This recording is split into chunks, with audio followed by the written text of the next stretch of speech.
Para alguns, os maçons se reúnem em poderosas, sinistras e até perigosas irmandades secretas e praticam cumprimentos e rituais obscuros.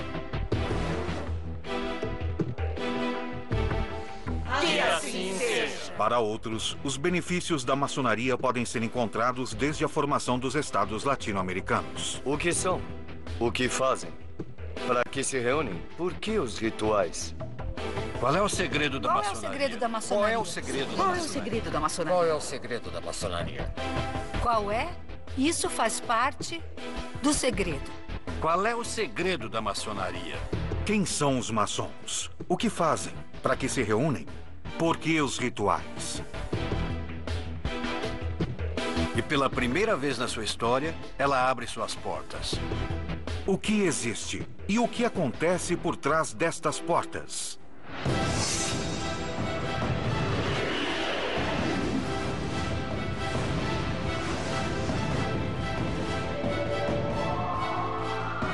Maçonaria, rituais secretos.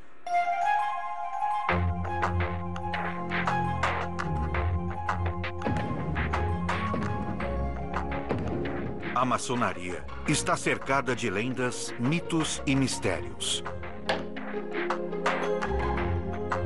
Quais são os segredos que ela oculta?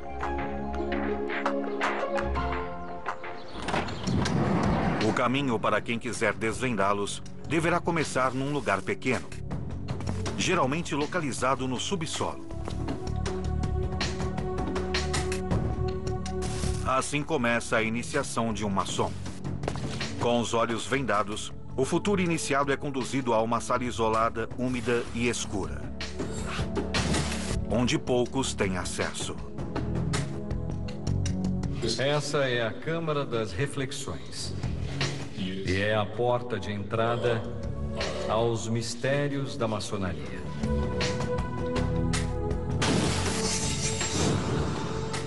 São mistérios que os maçons ocultam dos que eles chamam de profanos e que apenas podem ser revelados se preservarem a sua identidade. Quem pretende ser iniciado deve passar a noite ali, apenas com uma vela, sal e água, e refletir sobre sua própria morte, sua finitude e sobre a infinitude do universo. Cada elemento presente na câmara ou gabinete de reflexão busca conscientizar o futuro iniciado da mudança que ele deverá realizar em sua vida, se deseja se tornar um maçom. A vela significa a luz interior que procura. Todos os elementos presentes possuem um significado alquímico, que simbolizam o autoconhecimento e o poder da transformação. O copo com água, o pão, o sal, o mercúrio e o enxofre. Nesta pequena sala também está presente a caveira, símbolo da morte. O homem profano deve morrer para renascer como maçom. E ele deve se perguntar: o que deixa? Qual é o seu testamento se hoje fosse seu último dia de vida? Com esse tipo de experiência, o que eles pretendem é que o maçom abra sua mente e perceba sua pequenez, mas também toda a sua perfeição. Isso é o que define a iniciação. Você está em um estado e passa a outro, de uma maneira importante. Parece que não, mas isso te transforma. E um dia você percebe que não é mais o mesmo que quando chegou aqui. Num lugar como este, há mais de 40 anos, Manuel Jiménez Guzmán começou a sua vida de maçom e hoje ocupa o mais alto cargo dentro da maçonaria mexicana. Ele lembra do ritual como uma prova pessoal. Reconhecer a mim mesmo e pôr à prova a minha capacidade, o meu valor pessoal, a minha integridade e a minha capacidade de resolver o que a maçonaria manifesta na iniciação. Um ritual de iniciação que o grande mestre da maçonaria argentina, Jorge Clavero, também viveu. A pessoa senta numa sala e pedem que escreva o que ela sente e então a pessoa escreve o que está sentindo, o porquê do ingresso e o que espera da instituição que vai te acolher, etc. O ingresso na maçonaria é voluntário. O candidato deve ser apresentado por um maçom e ser entrevistado. E depois que a sua admissão é aprovada pelos demais irmãos, o candidato deve estar disposto a transformar a sua forma de viver e de enxergar o mundo.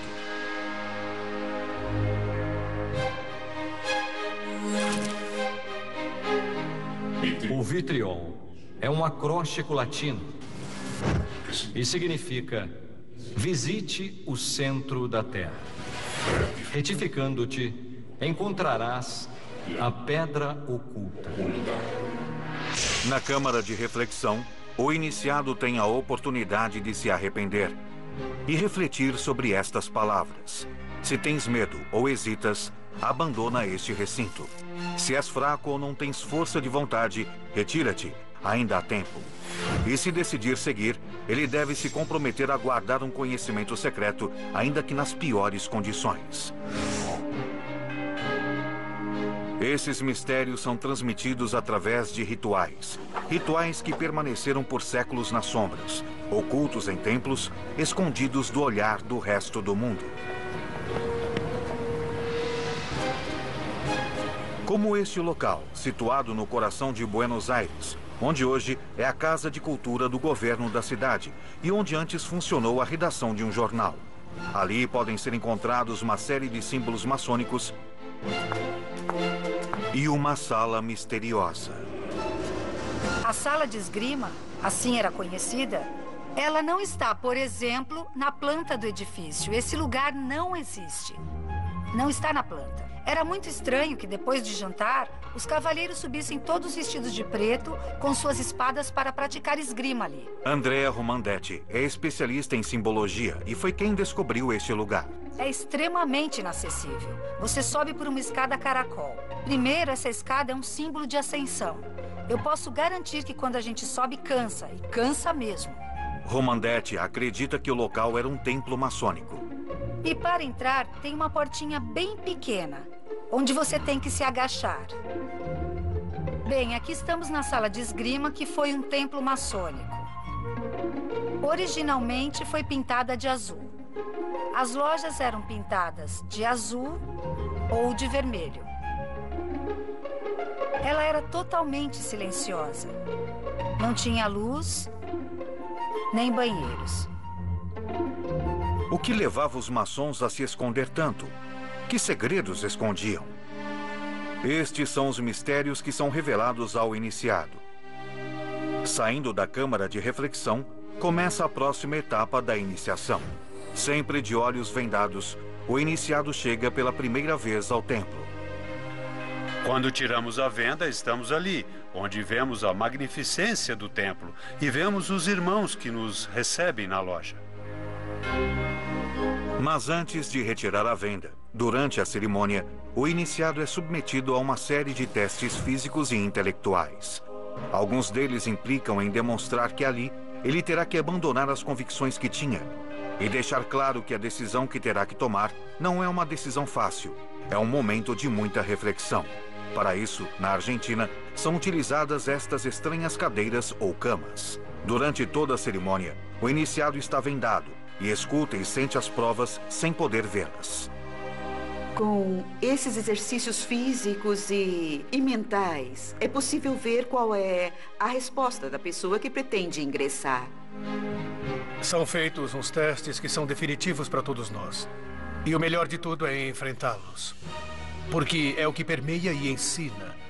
E faz você amadurecer dentro da maçonaria no sentido que você começa do zero.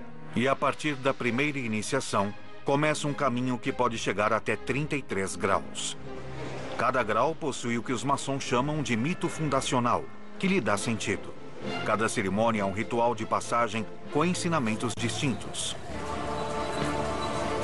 Na América Latina, há dezenas de milhares de maçons organizados em distintas lojas e organizadas em distintos rituais ou vertentes. Algumas de origem local, como o rito nacional mexicano, e outras cujas jurisdições podem ser encontradas em organismos maçônicos europeus, principalmente franceses e ingleses. Atualmente, o rito mais praticado é o chamado escocês antigo e aceito. Do ponto de vista administrativo, A grande loja dirige os graus de 1 a 3, denominados simbolismos, são os graus simbólicos. E nós do Supremo Conselho dirigimos os graus 4 ao 33, que são os chamados filosóficos ou escocistas. No processo com 33 degraus, o maçom vai incorporando gradualmente seus conhecimentos. Uma das primeiras coisas que o iniciado aprende são os sinais e cumprimentos que os maçons utilizam para se reconhecer secretamente. O que os maçons chamam de toque ou tocamento, um cumprimento que, de acordo com a posição dos dedos, representa uma hierarquia ou outra. Por exemplo, o toque para o grau de aprendiz, ou seja, o primeiro grau da maçonaria, implica pressionar com o polegar direito a primeira falange do dedo indicador do outro. A maçonaria adotou este sistema para passar um pouco mais despercebido e reconhecer os outros irmãos sem que outros percebam isso. Porque quem não está dentro desse trabalho não pode entender o que acontece entre os irmãos. Duas pessoas que nunca se viram na vida e pelo fato de descobrirem que são irmãos, nasce instantaneamente o amor entre essas pessoas. Uma língua universal. Apesar de não falarmos a língua de um país, com ela podemos nos identificar. São cumprimentos, são palavras. Esse procedimento é chamado de retejamento num determinado momento, para saber se é ou não um irmão. Há um para cada grau. E cada grau possui suas inalteráveis formas de reconhecimento. E, obviamente, apenas pode possuí-las um franco-maçom. Nós não podemos revelá-las. A maçonaria, obviamente, em seus rituais, penaliza com a morte um traidor. Hoje é mais uma questão que ficou no papel e não se traduz à realidade. Mas no passado, obviamente, essas circunstâncias eram mais fundamentais. Que segredos os maçons guardam? As respostas ocultas estarão dentro de seus templos? O mistério perdura nos séculos e somente é revelado aos iniciados na maçonaria. Para entrar no templo, é necessário conhecer as senhas e os sinais. Ao passar pela porta do recinto, o aprendiz se identifica desta forma. Há formas de poder ingressar por grau. E se isso não for feito adequadamente, não é possível entrar. Pela primeira vez na América Latina, um profano entra nesses templos para conhecer alguns dos ritos sagrados. Pela primeira vez na história, ela abre suas portas para mostrar para o mundo. Nestes templos, a portas fechadas, os maçons realizam o que chamam de tenidas, ou seja, reuniões privadas para a prática de rituais ou para a discussão de assuntos através de uma liturgia que os ordena. Irmão primeiro vigilante, quais são os deveres de um franco-maçom? Combater o vício e praticar a virtude. Neste local, tudo tem uma razão de ser. Como e qual direção seguir, os gestos e sinais, onde cada um se localiza, o que deve ser dito e o que não deve ser dito. Os que estão sentados nas laterais falam primeiro. Os que têm mais experiência e estão sentados à cabeceira, no Oriente, como nós chamamos, são os que falam no final. E ali, através do simbolismo, que é o nosso método de trabalho, de educação maçônica, vamos abordando diferentes temas. Irmão segundo vigilante, o que a maçonaria combate? A ignorância, a superstição e a tirania. Maçons se reúnem regularmente e também celebram rituais ou tenidas especiais, tanto abertas como fechadas, para diversos assuntos.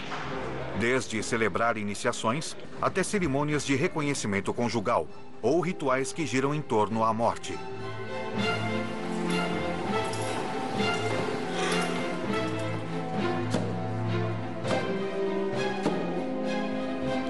Irmãos, venham. Vossos irmãos vos esperam. Estas reuniões fúnebres são em memória dos maçons mortos. E como todos os seus rituais estão carregados de simbolismo, a cerimônia inclui mel, leite e vinho, que são despejados num caixão para simbolizar as 3 etapas da vida. O mel é a pureza e a inocência da infância. o leite a força e a vitalidade da fase adulta, e o vinho representa os prazeres da vida e a sabedoria da velhice. O número 3 é o número maçom, presente em todo o seu simbolismo. Os irmãos dão 3 voltas em torno do caixão e com o machado um deles bate 3 vezes. Esses 3 golpes misteriosos, de intensidade variável, simbolizam as 3 fases na vida de um homem: o nascimento, a idade adulta e o último suspiro. São rituais que têm perdurado durante séculos e que são praticados no mundo inteiro. A maçonaria chegou ao México no final do século XVIII e hoje conta com dezenas de milhares de membros. O maçom é um homem disciplinado. Aqui falamos somente quando temos que falar. Os maçons procuram dominar a palavra e também suas emoções para tentar se superar, seguindo as regras da sua instituição. Ela quer que todos e cada um dos que pertencem a ela sejam seres pensantes, que raciocinem, que analisem, que tenham a possibilidade de emitir seus próprios julgamentos. Declaramos abertos os trabalhos na reunião branca. Podem sentar. Que habilidades devem adornar um maçom, querida irmã segundo vigilante? Sabedoria, força e união, venerável mestre. A maçonaria se traduz no conhecimento. Isso é a maçonaria. No centro do templo maçônico encontra-se o chamado Ara, onde se encontram 3 velas, a Bíblia e, em cima de tudo, o esquadro e o compasso, símbolo maçônico por excelência, que representa as ferramentas de trabalho dos primeiros maçons. É obrigação do maçom estudar o que vocês estão vendo aqui, o universo e seus símbolos, e a interpretação da cultura, da política, da filosofia, das ciências exatas e da ciência e da tecnologia. Os maçons de cada século deixaram nas cidades seus sinais e símbolos, que apenas são interpretados por aqueles que podem reconhecê-los. No centro da cidade do México, encontra-se o Palácio Nacional, e poucos dos que passam por ali percebem a presença do esquadro e do compasso. No teto do que foi o Congresso mexicano, encontra-se o triângulo com o olho, símbolo que para os maçons representa o grande arquiteto do universo.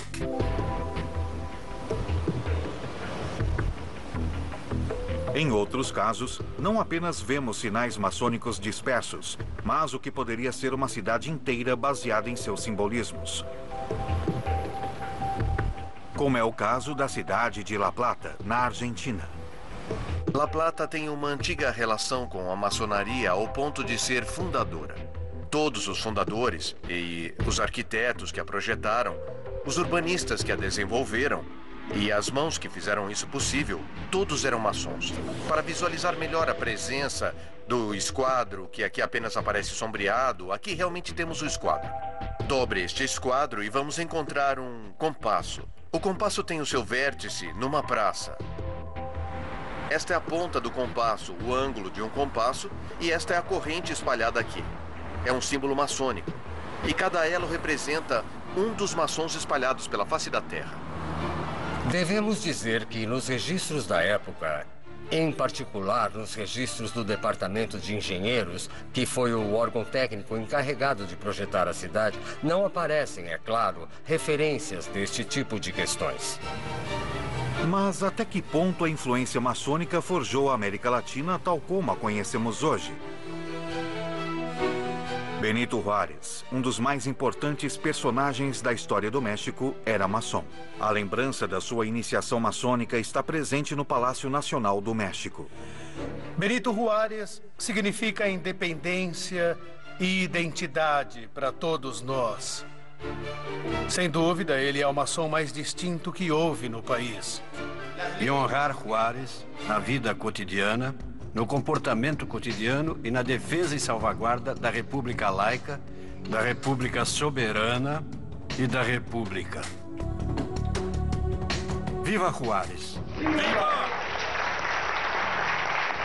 Se todos esses líderes da emancipação americana não tivessem tido o apoio da maçonaria, eles não teriam conseguido lutar contra esse poder totalmente concentrado do absolutismo monárquico. Os grandes homens da história, como San Martín, estavam imbuídos pelos valores de liberdade, igualdade e fraternidade.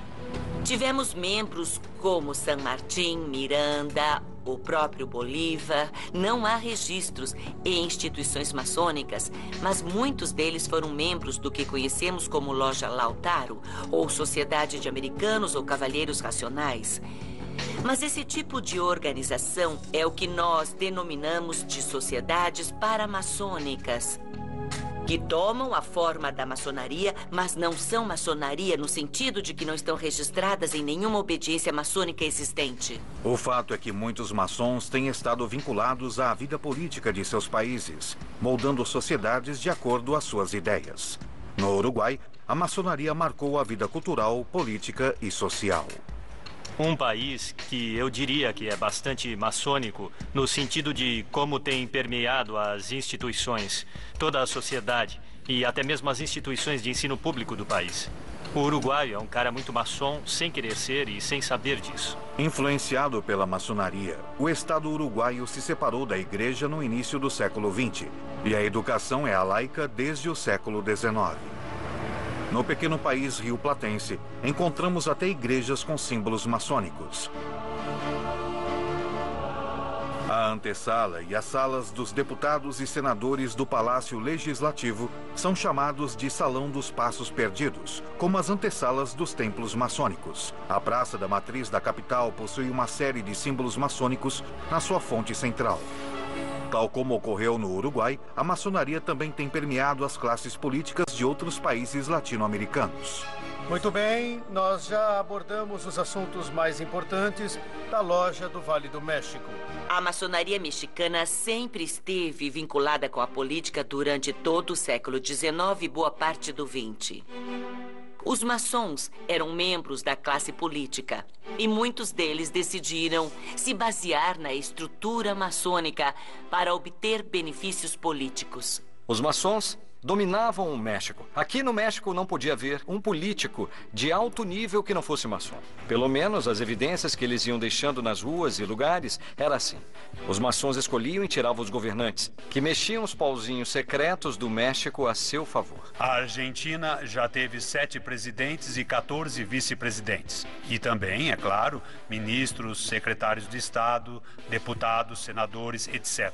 Já tivemos participação decisiva em muitos processos democráticos na Argentina e estamos atuando agora. Alguns maçons chegam a afirmar que já tiveram influência no esporte. O pai do futebol na Argentina era o venerável, o presidente da loja Excelsior, chamado Alexander Watson Hutton. Uma influência que pode ter alcançado um dos times de futebol mais famosos do mundo. O River foi criado pela loja Liberi Pensatori, que eram italianos garibaldinos. A própria camisa do River proporciona outro elemento no qual se apoiam alguns maçons para validar a sua versão. Pedro Martínez, influenciado por suas ideias maçônicas e sabendo que na Escócia os grandes mestres usavam uma faixa, teria sido então quem sugeriu a inclusão dessa faixa na camisa imortalizada ao longo da história do River. Entretanto, esta não é a história oficial do Clube Atlético River Plate da Argentina. Não houve fundador do clube que tivesse citado nunca este tema da maçonaria em nenhum de seus aspectos. Se houve, eles levaram para outra vida. Em outro âmbito, como o artístico, figuras importantes também têm sido associadas com a maçonaria. Aqui temos a ata de iniciação de Mário Moreno, o Cantinflas. De acordo com este documento, o ator e cineasta Mário Moreno foi maçom e trabalhou neste mesmo templo onde hoje maçons mexicanos se reúnem. Mário Moreno, o Cantinflas, é um ícone justamente do cinema mexicano. E algumas de suas facetas, sua linguagem, sua vestimenta, muitas vezes são tiradas da dinâmica de como os iniciados começam a fazer parte da instituição. Mas enquanto a maçonaria se orgulha de seu impacto positivo na política, na cultura e na sociedade, também há pessoas que se aproveitaram disso para seus próprios propósitos. Em meados dos anos 70 do século XX, na Itália, uma loja chamada Propaganda Due, de origem maçônica, mas expulsa pela maçonaria, foi comandada por Lício Gelli.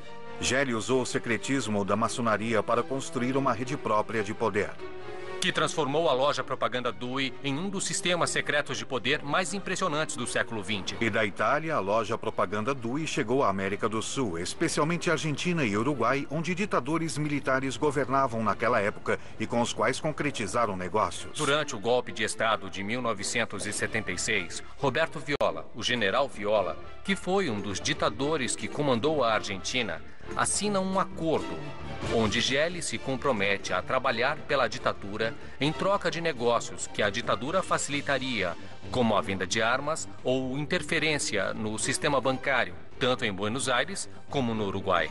A maçonaria nega o envolvimento nas ações de Lício Gelli e da Propaganda Due.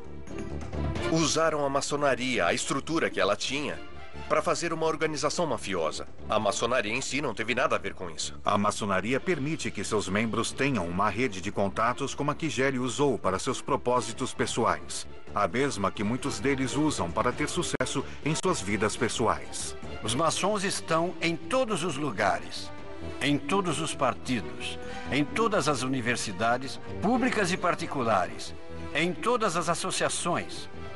Se você ouvir a música de Mozart, como a flauta mágica, é uma iniciação maçônica. Se você ler literatura, Alexandre Dumas, em Memórias de um Médico, você está lendo a iniciação maçônica. Não se trata apenas de ter uma rede de contatos e se superar como pessoa. Ao fazer parte da Irmandade, os maçons se comprometem a se ajudar entre si com sinais e palavras-chave de auxílio, que todos eles conhecem. Os próprios meios inalteráveis de reconhecimento também têm palavras de auxílio. E, nesse sentido, o maçom que tiver a possibilidade de ajudar tem a visão de fazê-lo na proporção das suas possibilidades e conhecimento. É, ao mesmo tempo, uma irmandade, na qual seus membros se outorgam apoio, apoiam as suas viúvas, os filhos, e funciona como um intermediário, em muitos casos, entre o Estado e os membros da sociedade. Mas até que ponto pode chegar um maçom contando com a ajuda de seus irmãos? A maioria dos presidentes mexicanos desde a independência, por mais de meio século, têm sido maçons.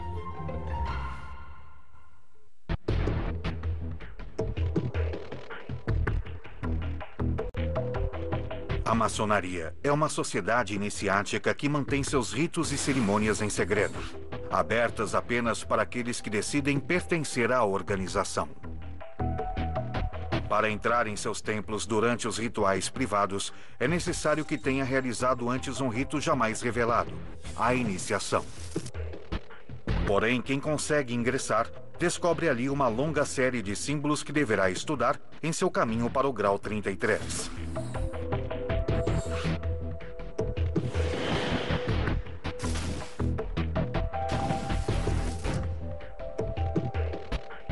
Um símbolo sempre presente nos templos maçônicos é o olho do chamado Grande Arquiteto do Universo.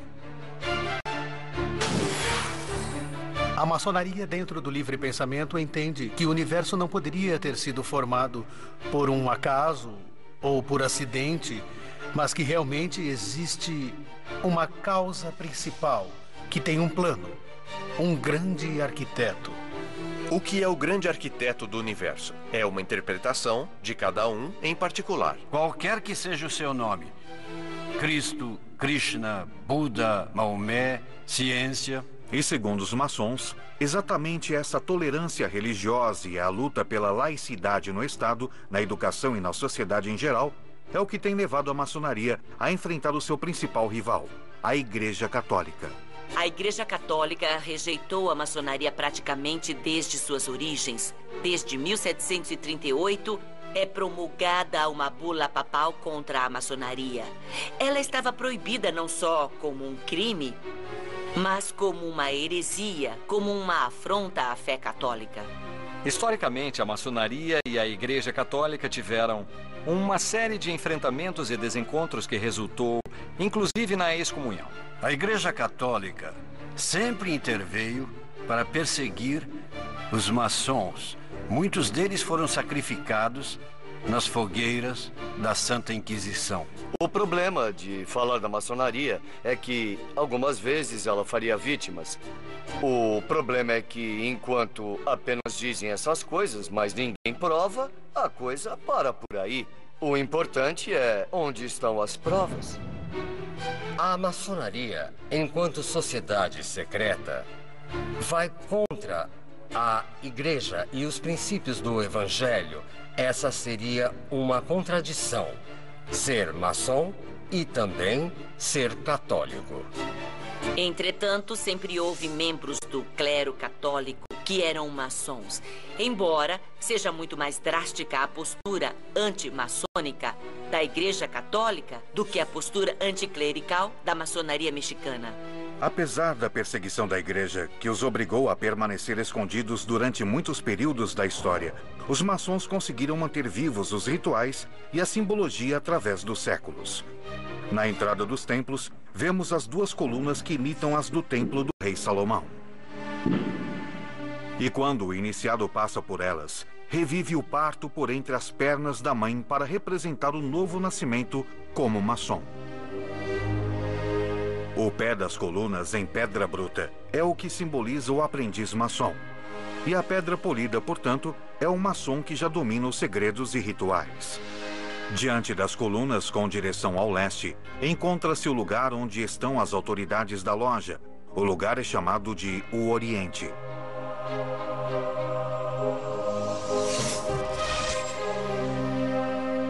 Os símbolos maçônicos salientam a necessidade de que os irmãos permaneçam unidos. É assim como os maçons chamam uns aos outros, irmãos. E a corrente que sempre está presente nos templos e também em muitos túmulos de maçons simboliza o dever que os irmãos têm de ficar juntos. E a união entre os maçons é lembrada em alguns de seus rituais. Queridos irmãos, vamos realizar a corrente de união e com isso encerraremos nossos trabalhos. Grão-mestre, por que nossa corrente está quebrada? Está quebrada por nossos vícios e imperfeições. E o que devemos fazer? Cavar um poço sem fundo para os vícios e levantar templos à virtude. Então, com esse compromisso e conscientes do que cada um de nós tem expressado, pedimos, irmão mestre de cerimônia, fechar esta corrente e nos conduzir nesta corrente de união. Vamos nos despedir da nossa corrente de união com as palavras sacramentais ditas por 3 vezes 3. Saúde, força e união, um por todos e todos por um. Saúde, força e união! Saúde, força e união! Saúde, força e união! Um por todos, todos por um! Um por todos, todos por um! Um por todos, todos por um! Que assim seja! Outro símbolo presente em todos os templos maçônicos é o tabuleiro, um piso quadriculado em branco e preto, que significa que, para estar unido, é necessário que o maçom conviva com aquele que pensa ou que é diferente. Isso parece uma contradição com o fato de que a maçonaria não aceita formalmente a participação das mulheres nos templos do rito escocês antigo e aceito. A maçonaria é dos homens porque nasceu em 1717 e a mulher apenas se dedicava à casa. Ela não existia, não tinha direitos civis nem políticos. Então foi criada como uma sociedade de homens e com o tempo tornou-se uma tradição. Porém, desde fins do século XIX, as maçonas latino-americanas tentam ser reconhecidas e aceitas como iguais. Se a maçonaria nos diz que temos que ser pessoas livres e de bons costumes, então isso vale também para homens e mulheres. A diferença está principalmente na parte energética, porque a energia feminina é diferente da energia masculina. É mais mística. Por natureza, somos mães. Por natureza, somos educadoras. O que impede o ingresso formal das mulheres é um landmark, ou seja, é uma das regras fundamentais da maçonaria. Existe um landmark, uma lei. do rito escocês antigo e aceito, o número 18, que diz categoricamente que as mulheres não devem estar na maçonaria. E essas regras escritas possuem uma peculiaridade. Um dos artigos proíbe que eles sejam modificados. Ninguém pode discutir que existimos. Ninguém pode negar que trabalhamos tão seriamente quanto o masculino. E ninguém pode negar à mulher o direito de poder trabalhar maçonicamente. E assim, as mulheres maçons latino-americanas vão ganhando terreno pouco a pouco. Mulheres de vários países da América do Sul se reúnem pela primeira vez no Grande Templo Masculino de Buenos Aires para festejar o 10º aniversário da Grande Loja Feminina da Argentina. Elas passaram pelos mesmos rituais de iniciação que os homens. Porque a união de todas as mulheres vai tornar isso possível, queridas irmãs. Que a maçonaria transforme o mundo. Saúde. Saúde. Força. Força. E união. E união. Isso mesmo. No México, as líderes das grandes lojas femininas conseguem entrar pela primeira vez no templo dos graus mais altos da maçonaria masculina, o chamado Grande Consistório de Grau 33. Embora, ao contrário dos homens, não tenham permissão para trajar ali suas vestimentas maçônicas, elas foram pela primeira vez chamadas de irmãs pelo grande comendador. Estas palavras primeiro começam com a minha gratidão às irmãs e aos irmãos no dia de hoje. Foi a primeira vez e acho que isso é importante para eles e para nós, não? Porque parece que não, mas vai haver um futuro onde nós vamos poder nos unir todos juntos. Em termos gerais, o papel da mulher tem sido sempre relegado na maçonaria. E a maçonaria que permite o acesso de mulheres perde o reconhecimento internacional. Portanto, muitos maçons, embora quisessem aceitar mulheres, preferem evitar os conflitos com as organizações maçônicas internacionais e não incluem as mulheres em seus grupos. Tanto mulheres como homens compartilham a necessidade de manter certos aspectos dos rituais maçônicos em absoluto sigilo. Então eu nunca vou poder abrir as portas do meu templo para que assistam a uma reunião ou uma iniciação ou a uma cerimônia. Porque isso é parte da maçonaria. É o segredo maçônico. Por que o segredo? O que leva os maçons a mantê-lo?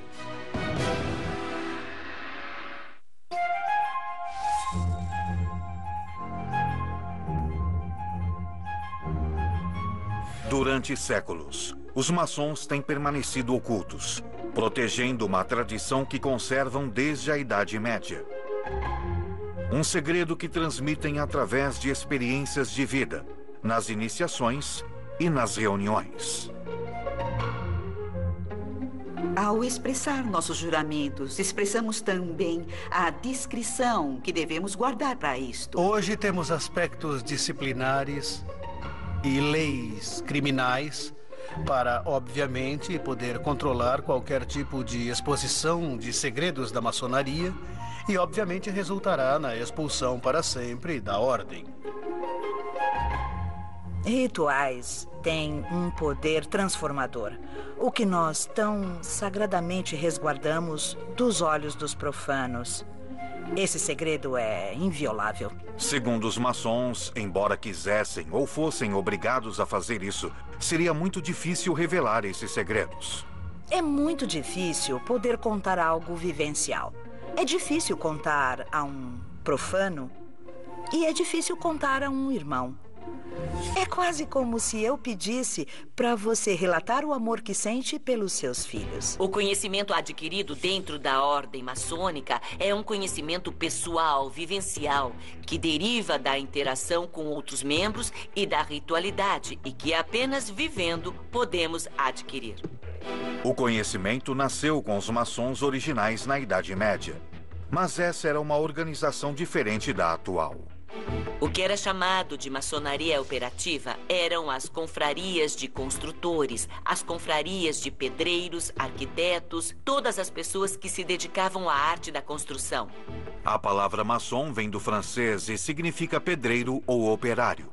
Eles estavam encarregados de construir palácios, igrejas, castelos e pontes. E para isso, transmitiam os segredos da construção de um maçom para o outro. Durante o século XVII, ela vai se transformando, vai aceitando membros que não fazem parte da arte da construção. E são os filósofos, políticos, médicos, químicos, e começam a utilizar o espaço, a estrutura do que era uma confraria para gerar uma sociedade de pensamento, uma sociedade de ideias. Mas o vínculo com os maçons originais nunca se perdeu. Simbolicamente recebemos as ferramentas. E essas ferramentas são muito parecidas aos instrumentos que os pedreiros utilizam. Com essas ferramentas, nós temos que construir o templo da virtude que a instituição exige. Assim, o segredo da construção dá lugar a um mais complexo. O que supostamente está por trás dessas origens é esse segredo que os maçons possuem, esse conhecimento do universo, da natureza, do ser humano que vai sendo transmitido sozinho, de iniciado para iniciado e que supostamente os maçons preservam. É exatamente este segredo que faz com que a polêmica em torno da maçonaria continue viva. Há segmentos da maçonaria que são obscuros. E convivem com a sua parte mais positiva e que não quer ter nada a ver com essa vertente. Eles foram acusados de muitíssimas coisas, e de conspirações e de toda essa questão. Há muitos mitos e questões de maçons, de sua forma de comunicação, de sua forma de governar, de sua forma de levar a direção do mundo, é o que dizem. Muito além de mitos e teorias da conspiração, é inegável que a maçonaria tem sido um elemento-chave na história das sociedades latino-americanas. E, como tal, tem sido sempre não o motor da história, mas uma ferramenta com a qual a maior parte dos políticos, sobretudo os liberais ou os radicais, tem recorrido para consolidar seus projetos políticos. E os maçons garantem que também tem sido uma ferramenta de desenvolvimento pessoal para cada um deles. O meu caráter, a minha forma de pensar, de agir, não pode ser explicado sem pertencer à maçonaria. Eu tenho orgulho de ser maçom, porque eles me ensinaram a trabalhar livremente o meu intelecto e porque eles me ensinaram o caminho certo na vida. Eles me ensinaram a usar a razão na procura da verdade.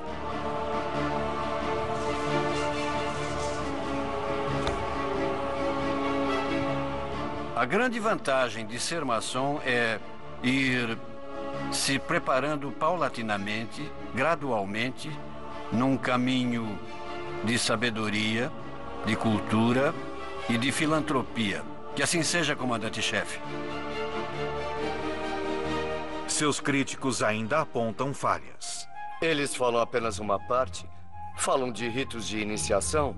Falam que qualquer pessoa pode ser maçom, inclusive bispos e sacerdotes. Mas, no fundo, a pergunta sempre fica: o que são? O que fazem? Para que se reúnem? Por que os rituais? As regras da maçonaria estão contra a transparência de abrir as portas de seus templos para a comunidade. De alguma forma, a maçonaria vai ter que acabar resolvendo essa contradição entre o segredo e a transparência de mostrar para a sociedade que eles são um grupo de pessoas que simplesmente querem um mundo melhor. Um por todos, todos por um. Um por todos, todos por um. Que assim seja. Enquanto a maçonaria mantiver muitos de seus rituais ocultos, impedindo que venham à luz, essas dúvidas certamente continuarão presentes em toda a sociedade.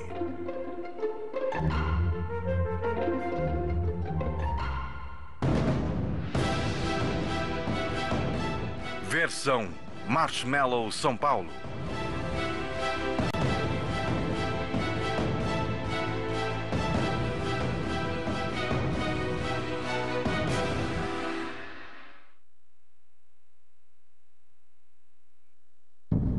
onde há muita luz. As sombras são mais profundas. Goethe.